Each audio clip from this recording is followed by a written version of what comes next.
and welcome to a very special Christmas royal wedding bonanza. So pop the champagne. This is The Royalty. I'm Sarah Hewson.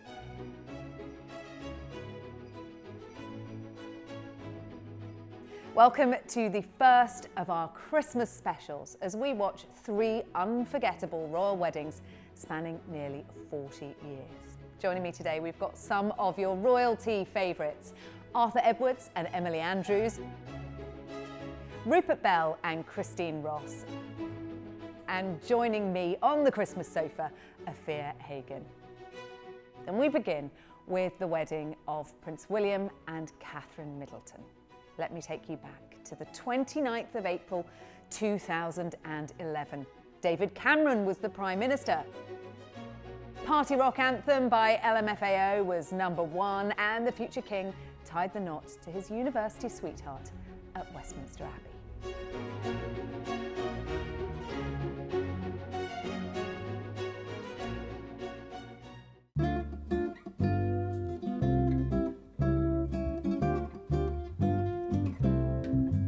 It's 29th of April 2011, the marriage of Prince William and Catherine Middleton. We all got a day off work for this one, didn't we? I didn't, because I was there. Oh. I was outside Buckingham Palace, and look, I went and I dug out my old notes. Oh, wow. They've gone a bit yellow because it's like a few So years long old. ago. The wedding of His Royal Highness Prince William of Wales with Miss Catherine Middleton, and all of the information that we were getting in advance ahead of this. And it's just kind of a little bit of history. It is, isn't now, it? Isn't it? I covered it as I'm watching this on German TV at the FEI World Cup indoor show jumping finals, I mean, that's a diverse... which surprised a lot of the German Yes, I think reporters in the show jumping community. This is And this had been a lovely. long courtship, a long time Yes. coming. So much so that Kate was quite cruelly dubbed Weighty Katie, wasn't she, by the press, which was generally a bit of a shame. But like you said, a long time coming since they met at St Andrews. Yeah. They broke up for a brief period. Prince William saw what he was missing, and then the royal wedding was back on. When they got engaged, they had this little get-together with some of the press, and I was invited to that. And I said to William, why did you break up? He said, Arthur, he said, I wanted to be so sure because I want this marriage to last forever. I've never forgotten that. And then I noticed that she was wearing Diana's ring. I said, well, I've got to photograph that. He said, all right. Anyway, at the end of the session, photographing the engagement pictures, I went into a side room and I photographed the ring. Well, her hand was trembling like that. She was so nervous. I mean, you didn't realise what it was an ordeal. That was sort of 50 photographers, all flash guns going. And I remember I had to get William to hold her hand steady so I got the picture sharp, yeah. Where were you? I was still in college and university, and I was all by myself. It was very early in the morning. My boyfriend wouldn't wake up early with me. And it was actually a really sad moment. But since then, I think I found so many friends from this experience. And Well, so he many wasn't lovely... well, clearly. Yes, I got rid of him and now have a really lovely husband who does sit around and watch royal events with me. I think also, you know, since maybe Charles and Diana, this was probably the biggest royal wedding. The big moment. Because this is the future king. Shall we have a look Let's. at some of the guests arriving? Oh, that annoys me straight away. Beckham, did you notice? Look at that medal. So wrong. So wrong. Wrong He side. gets so Would you have much known? right. Would you have known? No, but no one else did either. Oh, He should you have did. known. Yes, they did. And I covered it for TalkSport. The only thing I noticed about the wedding, and we'll Was probably it- see, was a bit later on, and David Beckham wearing his medal on the wrong He side. gets so Would you have much known? right. Victoria, I thought looked lovely, but also you can tell she's very uncomfortable because she's so pregnant. Victoria Beckham pregnant with Harper, I think it must have been at the time. Now, Yeah, she really found that camera though. Did you see how yeah, she and just she's waving to the perfected camera. that look? But I mean, David, doesn't he love the royals, Arthur? I think he's such a handsome guy, David Beckham. And you know what? I've worked with him a few times. He's one of the nicest people ever to work with. He's always got this very disarming smile. And of course, David had become friends with Prince William Yeah. through their work with the FA. Absolutely. And there was a bid for the World Cup bid for England. Yeah. Well, all I noticed was that Samantha Cameron did not wear a hat, and she has this little headpiece in her in her hair. There we go, David and Oh, Samantha yeah. Cameron. Yeah, nice. She got into a bit of trouble, didn't she? Because she wasn't wearing a hat.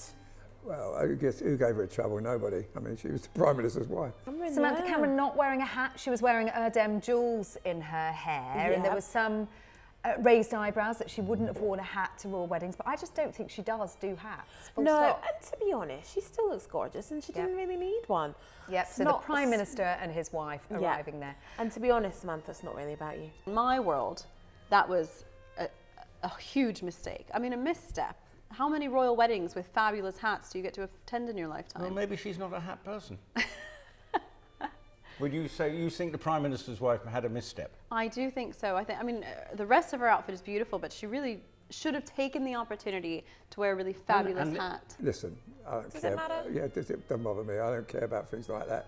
I'm more worried about David Cameron and his wife. I'm more worried about what the bride looks like. Well, of course, she's now Lady Samantha Cameron of Chipping Norton. I hear, yeah, maybe she'll have another hat opportunity in her future. What a different era. Nick Clegg. Oh, and Elton. Oh, He looks quite young. oh, he's got a shock of hair on there, hasn't he? So you know this was a long time ago. I don't know who that is, but presumably that's somebody famous. But Very important.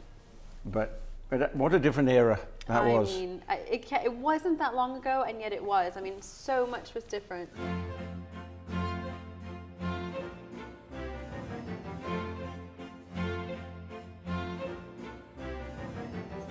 So we've got the brothers Yes. arriving, William and Harry.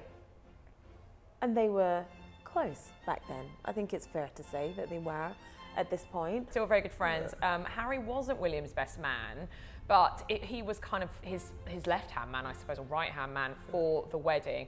William looking resplendent in red in the Irish Guards, Irish Guards, yeah. He's uniform. Colonel-in-Chief of the Irish Guards. Colonel-in-Chief, and then obviously Harry in his Blues and Royals uniform of the Household Cavalry. I mean, I have to say, for a photographer, William in red, great, right? Yeah. William there in the uniform of the Colonel of the Irish Guards, and his brother in the Household Cavalry, Yep. the Blues and Royals, the regiment that he served in. William's now handed on that title to his wife, Yeah. the now Princess of Wales, hasn't he? But it was that uniform that was selected for him on the day. Yeah. Carol Middleton arriving here with her son James, Kate's brother, and that beautiful sort of ice blue Yes. Catherine Walker coat dress. A nod to Princess Diana because, of course, she was a favoured designer She was, yeah. of Diana. For the Middletons, it was a whole interesting Yes. being sort of not from a traditional Yes. royal family. He definitely broke the mould. Definitely. And when you see this footage of the Middleton family compared to their presence at the late Queen's funeral, it's amazing how much they've really stepped into this very public role that they never asked for, probably never ever wanted, but they've really, you know, grown into it with a great deal of grace. Very difficult marrying into the royal family. Well, it is, and but, Carol and James, yeah, but, Kate's you know, brother and they've here. been very discreet all along. The Middletons, I must say.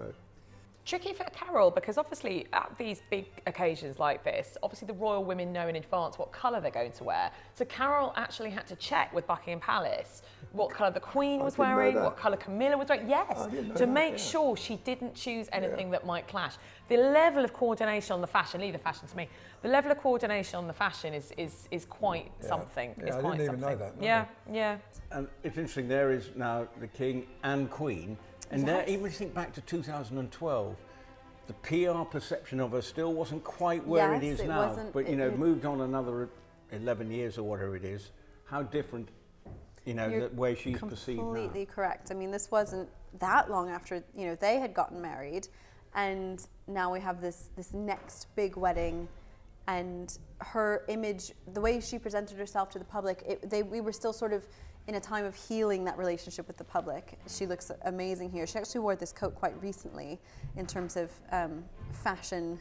If you track the fashion as closely as I do, many years later, she's still wearing the same looks. They still look great. But in America, they took a long time because the Princess Yes. Diana effect Yeah. was so strong. You know, people say, well, why Camilla? You know, they definitely couldn't understand all that. Yes, I think in the US it's taken a long, long time to warm up to her. I would like to say that they've warmed up to her. I don't know that they have. I don't know that they have, which is a shame. I think she's an incredible woman.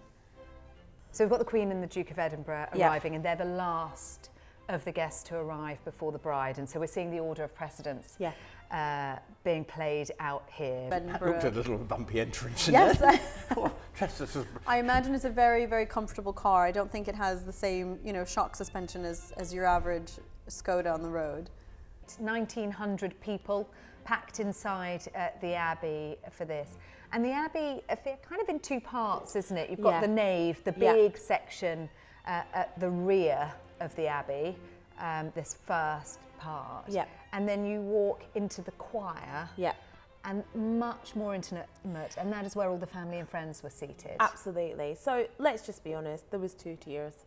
If you're in the choir, that's where, the Queen, the King, all the really important guests at the front, that's where you can see. And if you're in a nave, to be honest, you cannot really see anything. People at home probably have a better view than you do being in the Abbey.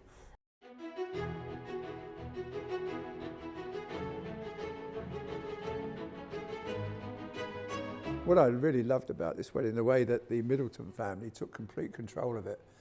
There was trees inside the Abbey. That was Kate. I know we're not talking about flowers too much, Arthur, but that was Kate. She wanted living trees inside the Abbey, and I have to say, from a floristry, it was amazing. Whatever Kate wanted, the mother delivered, and I promise you, they did their daughter proud that day. They did. The trees, there were 8 hornbeam and beech trees inside the Abbey. They wanted to create this English country garden feel. Shane Connolly was the florist. It was gorgeous. And the night before the wedding, I was invited into the Abbey to go and have a look at the flowers and the trees, and it really was spectacular, just so, so beautiful. Did you know that the floral budget alone, guess how much the floral budget was? How much?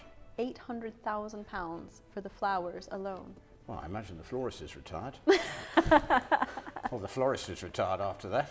Yeah. I wonder what the profit margin was on it. Crumbs, 800,000. William's obviously in Westminster Abbey at this point. So Kate, she was staying at the Goring the night before the wedding. And I remember the absolute hunt was on to try and find out who designed her wedding dress. And the Goring Hotel even had this huge kind of canopy up outside the entrance to stop anyone seeing the wedding dress. We've got all this food There in you front of go. us. I mean, it's not very good, is it, to be eating while I'm trying to talk? But maybe we'll just look at the pictures. But at least we won't be like the guests. Here we, who were oh God, I can't absolutely eat now starving. because this is the moment. This is Kate, Catherine Middleton and her father leaving the Goring Hotel. You know what I've always loved about this is the way that the photographer is so dressed up. She's in a hat, she's in a dress, and she dives in the front of the car to get that shot of Kate. I loved that. I was always like, all power to you, well done. Well, the weather wasn't really for a carriage at But this what point, a car for it, because that glass roof and back gives such a fabulous view. Better than we've seen of the brides in the carriages, actually, of her with her father, Michael Middleton, waving as they leave the Goring Hotel for that short drive up to Westminster Abbey, and the first glimpse we've got of the dress. Until, here we go, she steps out of the Royal Bentley at Westminster Abbey, so we can see that amazing Sarah Burton for McQueen dress in all its finery. It was a bit rainy, wasn't it? All morning it was really, really rainy, and it doesn't let up until Kate steps out of the car. Knowing that where her life is going to eventually take her, this is not for the faint-hearted. No. You are taking on a lifetime of scrutiny. Yes. And clearly right now we're seeing that scrutiny is not waning at all, and is even more focused on her, everything she does. And so therefore, no wonder it's a fairly daunting. And there is Pippa. Right now, I mentioned that there were 2 things that saved Meg gave me the royal correspondent, really bearing in mind I was talking to TalkSport audiences. And I think the arrival, it may not have been the arrival of the main lady, it was the arrival of Pippa Middleton, who basically stole the show. She did. She looked incredible. I mean, it's undeniable, and it really skyrocketed her to fame. And here, oh my goodness me, Are Pippa you Middleton. going to talk about Pippa Middleton's bum? Well, we can't not, can we? Because it almost stole the show. When I first saw Kate and Pippa, I have to say, Arthur, it was Pippa. My eyes were all on Pippa Middleton, the younger sister. And her bottom. So was every man in the crowd, I can tell you. It did did. I mean, it didn't, but there was an awful lot of commentary about the fabulous dress. I mean, it was a fabulous dress, but I mean, She looked spectacular. it was a gorgeous dress. Beautiful, beautiful dress. And actually, those shots of her walking into the church with all the little it's bridesmaids. really cute, yeah. very sweet. I do think Dad with his 2 daughters, quite special for him. Yes. And there is Pippa leading, and it was this shot. Yes, that was the one. Okay. Her bum wasn't that special. I mean, I wouldn't complain. I've seen better every day when I look in the mirror. But I'm just saying. That's where you go. Poor Pippa, she'll never live this down. Well, I know, but she did make a good cook. She made a bad cookbook out of it. I thought it was very good. It's a very good recipe for pancakes. Okay, well, how many? Well, that's one page. Actually, there's quite a good chapter on Christmas bits as well. And it was a relatively modest train by royal bride standards, wasn't it? If you compare it to Princess Diana's 25-foot train. Yeah. This one, 2.8 metres. I mean, that's enough, isn't it? It's stunning. It's still absolutely spectacular. And this is still, till date, one of my favourite looks on the now Princess of Wales. Kate Middleton, as we called her back then. Just stunning, classic, such a gorgeous dress. Yeah. Sarah Burton for Alexander McQueen. Alexander McQueen hadn't long since died. Yeah. Sarah Burton went on to be one of the go-to designer for Kate. And there she is on the arm of her father walking into Westminster Abbey. And such a long association that she had with McQueen and with Sarah Burton. And yeah, just a really, really iconic look. She's wearing, I think, the Cartier halo tiara that the late Queen Elizabeth lent to her, because of course, unlike Diana, who of course had the Spencer tiara in the vault, and her father obviously loaned it to her for the day, Kate didn't have a family tiara, but she did get a crest, didn't she? The Middletons had a family crest made, and they used acorns, I think, and I'm she glad had you're here, Anne, because lovely I jewellery. don't know any of this.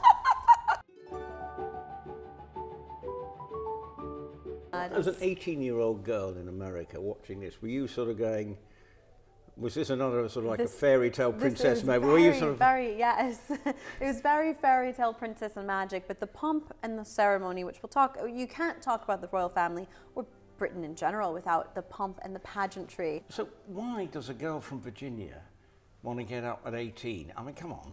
I mean, everybody did. America was so taken by this royal wedding. You could get souvenirs there. Everyone was up early. I think there was a real understanding of the historical nature of this, but also people loved the magic of Charles and Diana's wedding. It was the wedding of the century. William and Kate's wedding was in 2011. That was the wedding of the new century, of the 21st century. I mean, everyone was waking up, not my ex-boyfriend, but everybody else was getting up to watch this. And I was getting married in 2011 as well. On the same? Well, I was so nervous once they announced their engagement. I thought, please, please, please don't let it clash with mine. And the royal aides got wind of this and they decided to play a joke. And so they got William to ask me for the date of my wedding and then take this big intake of breath when I said it was the 11th of June. And I'd picked that date because it was trooping the colour, and I thought they can't possibly get married on the Queen's birthday parade, can they? And did this intake of breath and said, oh, Sarah, I'm so sorry. Oh, no. And of course, they were winding me up. It was the 29th of April. Oh, can you imagine? How dare they get married on the same day as you? But actually, you got married on the 11th of June 2011. Yeah. I got married on the 11th of June 2010. A very happy day. Until I divorced him. First of all, we were all holding out hope that Prince William would leave her at the altar and come and find me and save me from that terrible boyfriend. But I think they had a real celebrity factor to them. They still do. So, 29th of April, wasn't it? 2011. So I'd got married the previous June. So I had my bridesmaids over to watch the wedding because we all got a day off work. So I was like, come over, we'll use my wedding china and we'll watch the wedding. It'll be really lovely. But also, I just found out that I was pregnant with my daughter. So I was going to use this opportunity to tell them that I was drinking the fake Prosecco. We're not drinking the fake stuff now. Not at all. But I made sure that I was pouring all the drinks because I didn't want to tell them yet. But I went to the bathroom, one of my bridesmaids went into the fridge, saw the fake Prosecco, and outed me. A proper day of celebration. Yeah, it was really lovely. And then I dropped my engagement ring down the sink. I mean, I think that probably told you everything you needed to know, didn't it? It really did. Oh, you give me chocolate. Oh, do you know what? I'm going to have a bounty. I'm going to have a What are you going to have? Snicker. You're going to have Snickers? Yeah. You're a Snickers man. I'm a bounty girl. I'm going to have a... Well, it is Christmas. It is, yeah. It is Christmas. Do we think that Prince William had some extra strong mints in his pocket just in case? I would probably think so. I know Yeah. Harry would have done because he smoked. Oh yeah, Harry smoked. Yeah, He yeah. did. He was probably like gasping for a fag out the back of Westminster Abbey. Yeah, Meghan didn't like that. Meghan did not like the smoking. She stopped him smoking. Yeah, not good. Not good. She stopped him doing quite a lot of things. Yeah. And here we go, best man, Yes. Harry with a shock of hair, William already receding, but you know, look at them, the brothers in arms again. Yes, they were so close, and Harry and Catherine shared a very close relationship. So I think this was a really special moment for them. Those trees do look lovely. Yeah. Well, that was a great move. I thought. I really did just liven the place up. It was. It's quite. Oh, Westminster Abbey obviously is a you know, it's a Gothic cathedral and it's very, very tall. And it's not great for you know, crowds. I mean, imagine you're getting 2,000 and you're really stacking them in. Yeah, they really were. Yeah. So this moment, I'm going to pause you there because Yeah. I think lip readers Yes. among us say, you look really beautiful. And then there's a moment between William and his father-in-law, Michael Middleton, where he says, and we said this was just going to be a small low-key family affair.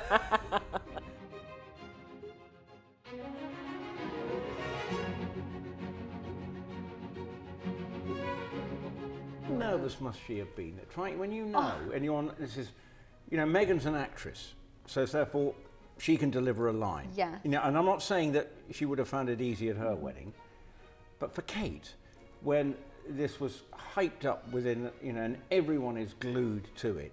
You know, Well, I even then had all these German show jumping journalists watching Yeah, it I'll- around I'll me. hear You that. know, going. Well- you know, because bearing in mind there's German influences in the family. Yes. We know that she had a great fear of public speaking, and when she first stepped into this royal role, she was not comfortable giving speeches. So this must have been terrifying. You can see it in the way her hands are shaking, her hands are swollen. It must have been so nerve-wracking. But I think in the moment you just have to tune it out. You know, it's not being watched by a billion people. It's just you and your husband, your now husband. And really staying in the moment. Let's be honest. Every wedding now, I went to a family wedding the other day. I've never seen so many cameras at it. So it doesn't matter what you go now.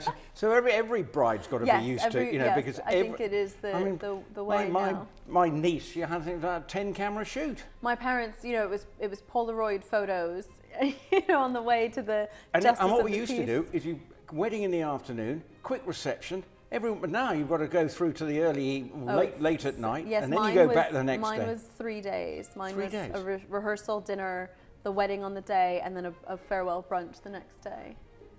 It's quite expensive. Well, yes, but it's good fun. It's much cheaper in the old days. If you look at Kate there, you know, nervous and as she would be on your wedding day, but, you know, slightly timid. Kate is quite shy and quite introverted. But when we look at the Princess of Wales as she's morphed into now, you know, with our Shaping Us project, with our Carols at Christmas, who would have thought we would see her hosting, you know, this annual carol service that has her stepping up, actually hosting it. You know, if we see the evolution. Playing the piano. Yeah, absolutely. The evolution from Kate Middleton, the bride, to the Princess of Wales, that is quite a transformation. And I think the strongest image of that for me was her at the coronation. I think the fact that she's, you know, 3 children, and wants to be, and she doesn't want children raised by nannies. She wants to be there. Oh dear, taking the them ring. to school. The ring didn't fit, did it? The ring didn't fit. Well, actually, the ring did fit. It's just poor old William is trying to get it on her finger. It's Yeah. the curse of bridegrooms everywhere. Yeah. Yeah. No, I agree with you. I mean, nowadays in the 21st century, it seems a bit old-fashioned, isn't it, to want to be a mum and a wife. You know, you've got to have a career and you've got to try and do everything if you're a woman. But I think she's been very open and very clear that she puts her family first. And also, and you know, and when she does work, when she does do engagements, she puts her heart and soul into them. I can't tell you, I've been recently looking some pictures of her photographed over the last few years, and you know, the way she gets involved in sports. She plays rugby, she plays cricket. She just amazing lady, dragon boat racing, all that stuff. I mean, she gives it 100%, and she is absolutely a joy to photograph, and of course William as well. I mean, they're a first-rate couple, and I think, you know, when I see them, I just know that the monarch is safe in their hands. You know, we're pretty, the future's pretty much assured. Well, There were two page boys, pages. We call them page boys. No, we call them ring bearers. Ring bearers? Yes. That's the best man's They job. bear the ring. No. In America, you give it to a 4-year-old and you cross your fingers. I got to be nice. I'm married to an American as well, so I mean, but that seems a bit stupid. I think our ring bearer was my husband's 21-year-old brother at the time. Oh, right. So And he didn't lose it. not right? sure who would have been more responsible in that task.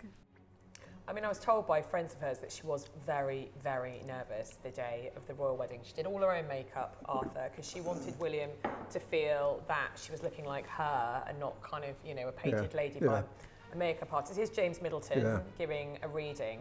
I mean, very dashing. Actually, I know James a little bit, and he's a really, really nice guy. And he's just had his first son, and he's now married to Alizé. And I agree with you. I think the family must have been under huge pressure to talk to the press, to, you know, their business has been scrutinised, and they haven't, a bit like Kate, haven't put a foot wrong. I mean, I think the fact that she comes from a very solid middle class, upper middle class family, parents are still very much together. William really enjoyed spending a lot of time with Carol and Mike, didn't he? Do you Well, in think fact, he used to that's spend helped? every other Christmas with them, didn't he? Yes. Until they got that beautiful home up in Norfolk where the Middletons come and join them for Christmas. But And there was just a curtsy for the Queen as they walked past and out of the Abbey as the new Duke and Duchess of Cambridge. Yes, as they were then. Yes. Oh, here she is bowing. So even at her own wedding, Kate and William had to curtsy and bow to the Queen. yeah, well, it's quite right too, yeah. And this image of Pippa and And Harry, Harry. because there was kind of, well, they'd be a great match, wouldn't there, at And the time? I thought remember that the as talk. well. I remember thinking, okay, could this be a thing? Can you imagine? Did we not all hope, maybe, Well, Harry and Pippa? I think Pippa's too smart. I think you're probably right, Arthur. She married a very She smart married a guy. multi-millionaire. Yeah, who doesn't gob off to everybody, yeah. No, exactly.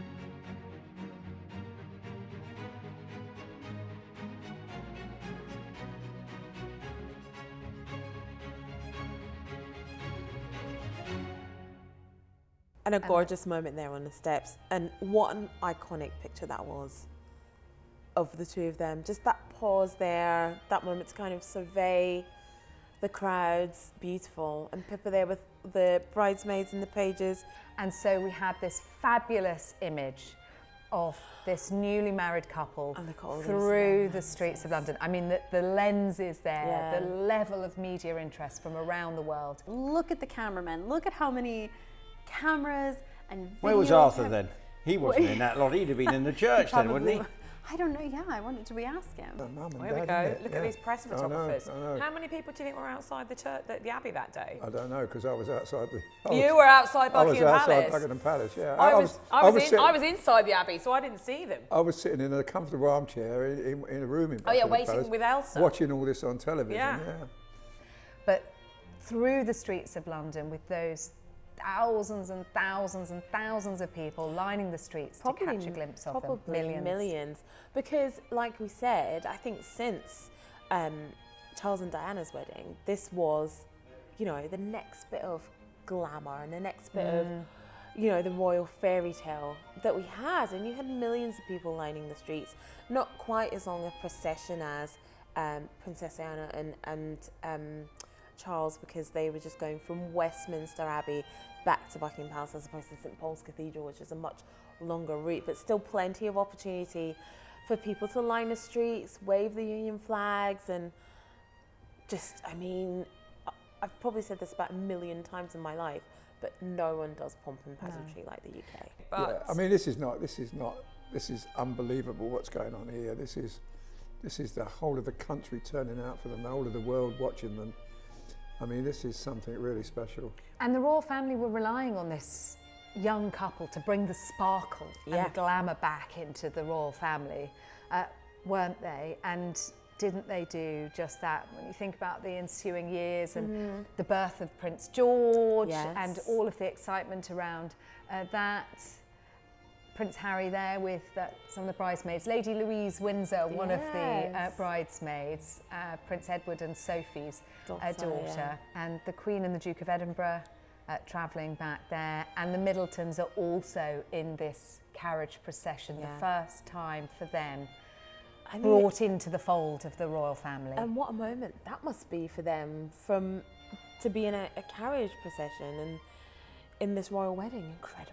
Incredible scenes. And Kate perfected the royal wave. She really had by in time for the wedding, hadn't she? And they're heading back to Buckingham Palace.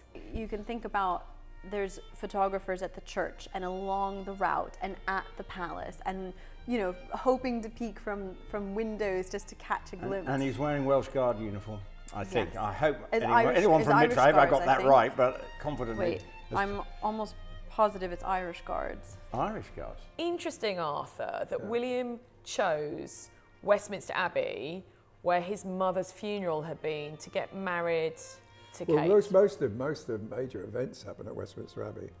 I mean, St Paul's was used for the Queen's Jubilee, Platinum Jubilee celebration service, because of the amount of Size. people that wanted to get in there, and that's why Charles chose St Paul's to get more guests in there. I mean, his was a massive one. He was the heir to the throne.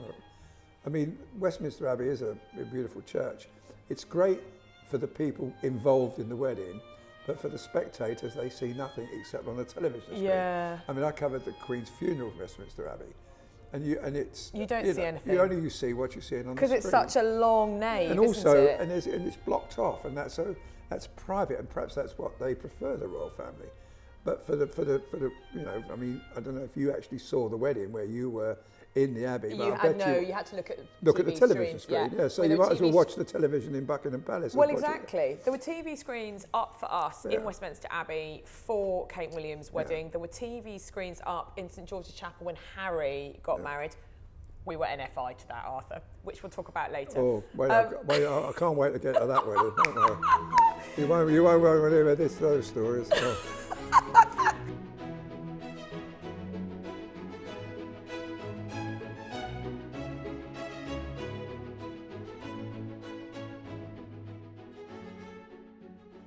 This was a really special day that you enjoyed it with the people who were there. You took some pictures and showed them off to friends and family at home, but this was a real moment that people were present in. No live streams, no Instagram stories. This was just a really special moment. Did you cry? I probably did. I'm a big crier. I'm pretty terrible for crying. Which moment?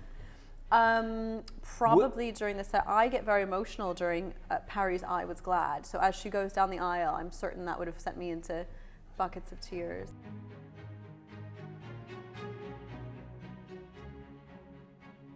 So Christmas, any movie, a rom-com? Yes, despite how many times I've watched The Holiday or You like Holiday? The Holiday, Sorry. I mean, who could turn down Jude Law in any capacity, really? So you basically spend Christmas crying, right? Yes. And then I you sit do. down after you've eaten a turkey. You sit down and start crying. No, I start in the morning when my children open their gifts. I'm so overwhelmed with emotion that I start crying, and my poor husband, What is it he's with you? used My to wife it. does the same thing. Oh, you know, and then they'll come in and open it and then cry. Yeah. And then, do you have to film the whole thing? No, I don't film the whole thing. Because you've got to send it back to the States. Yes, yeah, no, we just FaceTime, and then, yeah. Queen Victoria Memorial there, so famous and so iconic, and in through the gates of Buckingham Palace. We're digressing. Because actually we've now got to the palace. They're at the palace, they're going in for sort of the initial reception. So the royal family held a reception at Buckingham Palace. There was also a separate reception at the Goring Hotel in London for the Middleton family, for their friends who maybe didn't make that royal top tier list. 2 receptions Yep. for this couple, one hosted at lunchtime by the Queen and the later one by the Prince of Wales in the evening, where they all get to let their hair down a bit more. So you have a nap in between. Put their feet up maybe in a cup of tea, What? I would think. Not a glass of champagne? Well, no, but in between the multiple glasses Yeah, of yeah. champagne, You a need cup to of pace tea yourself, to yeah. refresh. And actually, I remember this, and it really reminded me of Princess Diana's wedding, because remember we had those shots. I remember so clearly of the Queen and the Queen Mother here. And remember we also saw Prince Charles, as he was then, trying to help Diana with her dress. Yeah. And it's the same place, and you think, oh, Prince William, your mother did this sort of 40 years ago. It's lovely.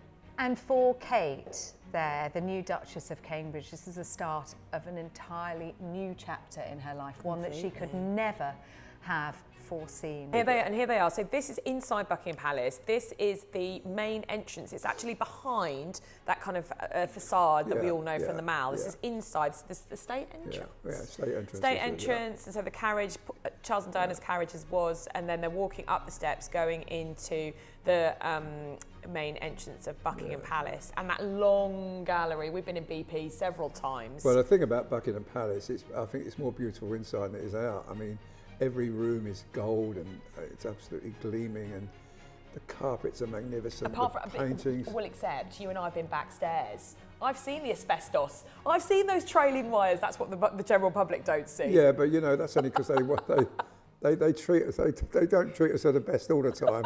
Sometimes we have to slum it. We have to slum it the back stairs. Backstairs, yeah. Yeah, exactly. Like the staff. We know our place. We know our place. We don't go in the main entrance, apart from when we're invited by the Royal Collection. Yeah. Checkmate, Kate, you've taken the king, one of the banners there from the crowds. And we've seen the crowds, the roads have been opened up, the crowds have surged down to stand outside the gates of Buckingham Palace and wait for that balcony moment and the kiss. And again, we're all surprised at how close they can actually get to Buckingham Palace, like literally pressed up against those gates, which are not actually that far from the physical, that facade of Buckingham Palace and that balcony. William and Kate do something so incredible. They kiss 2 times on the balcony, which was unheard of up until this point. And then of course we have Harry and Meghan, who kiss right outside the church, breaking down barriers. I mean, it's such a silly thing, but the royal family is because stoic. Prince Philip and the Queen would not have kissed. No. Yes, Charles and Diana, I think, were the first to sort of very publicly. I can't remember if Mark and Anne, Captain, I because really I remember can't watching that see one. that out of Princess Anne. No, I I can't have see trouble imagining it. that. No. I mean, and the noise was just incredible on that day, and the atmosphere on the streets all along the Mall, just such a huge celebration of this couple. Everybody wanted to be a part of this day and turning out onto the streets of London to join in the celebrations. There's always somebody in the fountain, isn't there? There's always somebody in the fountain, and it was April. It's not like it was a hot day. It was a terrible day. Looking out and seeing that crowd, and that's her first balcony appearance. I wonder what they were thinking. I mean, oh wow, kind of sums it up, doesn't Yeah. it? Look at all of those people. I wonder if you there have, it is. Oh, the kiss moment. Blink and you miss it, though. I mean, it was Exactly. pretty quick, wasn't it? They Exactly. weren't lingering over No, they that weren't. one. Oh, the kiss. There we go. Yeah. There, the kiss. And then they think it's funny as well, don't they? They're like, oh, it's all a bit like, ooh, we've got to do it. Here we go. Here are the plays. Yeah. It was very cloudy. It was a really Cold. With their flyover. I think I've always felt that Kate looked a bit self-conscious. And do you know, and when I kiss picture, I so wanted it. I've got the game like this, like three pictures, one kiss. And doesn't she say to William, should we do it again? I think it's she Maybe, says. yeah. She says to William, should we do it again? Yeah. And he says, go on then. I mean, Yeah. you would, wouldn't you? You would, wouldn't you? Looking gorgeous. Looking Yeah. gorgeous. Yeah. And again, it's daunting for her. But Look, she looks like she's taking He says, should we go again? And the crowd just went wild. I mean, they're giggling and having the best time. So we said the first kiss was blink and you miss it. Yeah. But we got a second helping. Yeah. Here. And now they kiss. Yeah, and to that's please the crowd. That's what the crowd wants, don't they? They want the romance, they want to buy into Kate and William, and they absolutely gave the crowd what they wanted, didn't they? I was too busy looking at my pictures of the kiss then. I can't tell you, that's, you know, when you've got a particular assignment on the day, it's the only thing you concentrate on, you know, even where you stay the night before, what kit you want, what cameras you need, everything, make sure everything's charged, cleaned, everything's on spot. There's no excuses. It's a big pressure moment for any press photographer doing this job. And when it happens, there's not going to do it again. Unfortunately, they did kiss again. But you'd already nailed it, Arthur. But you only needed one, and you were lucky you got two. But you know, that's a pressure picture, and you cannot afford to mess it. As I say, a lot of photographers miss Diana kissing Charles on the balcony because no one expected it. But we were expecting it then, and knowing it's going to happen means you've got to get it, and there's no way you can go back and say I missed it, because you wouldn't be doing that job if you got that. You know, it's not. It's a job where every moment, these big pressure moments, you've got to do it. You've got to get the picture. You've got to get the actual picture. See, this is the thing. I can write reams and reams of words, Arthur, and it matters not a jot. Because if we don't have your pictures, my words ain't going to get in the paper. Yeah. And it wasn't all over, because of course that was the last public sighting we were expecting. And we'd all been briefed by Buckingham Palace and St James's Palace. They were going to go in, and that was the reception. It's over. And then there was a little surprise, and it was wonderful. Out of the gates of Buckingham Palace came William and Kate driving in William's father, then Prince Charles's Aston Martin, with the blue and silver balloons flying behind. It was so cute. And the registration plate, Just Wed, on the back, and just driving from Buckingham Palace, just a short distance to Clarence House. But the crowd went absolutely wild. And I remember sitting there thinking, oh my goodness, we didn't know this was happening. They've had one last surprise for us. And it was really, really fantastic. It was really, really lovely. And again, giving the people what they want. They've absolutely bought into Kate and William and the romance and the glamour. And that was the absolute epitome of that, and a great way to round off the public celebrations at least. And we know that, of course, they partied on well into the night. Is this an American tradition? No, it's not. I've just discovered this in the last few years, and now I really love them. I'm very competitive. My American wife hates it. Oh, you're competitive. My wife's competitive too. She doesn't get the cracker thing. So I'm delighted to have found an American who gets the cracker thing. So pull away. All right. And if you're competitive... Oh no, we need another one. I've won! That's not very gallant of me. Oh, what lovely memories. I mean, I have such fond memories of that day, Arthur, as well as being a little bit cold, but I loved being inside the Abbey, the music and the smells, and it was so lovely reliving it with you. Yeah, well, that's very kind of you, Em, and I remember it so well. I remember just getting that picture and knowing that, you know, I was on page one. And I can't tell you, it's the feeling every photographer, it's instant reward. You work hard, you see it in the paper, and that's instant reward. I think it's a reward. We'll have a pull of cracker. Yeah. Happy Pull Christmas! it. Oh! On that note, you need a top up. I do. Who does Santa call when his sleigh breaks down? Who? The abominable Towman. Oh, well, that's abominable. Well, that is it from us. Don't miss episode 2, when we're going to be looking at the marriage of Prince Harry and Meghan Markle. Thanks so much for watching. Wherever you are, a very Merry Christmas and Happy New Year.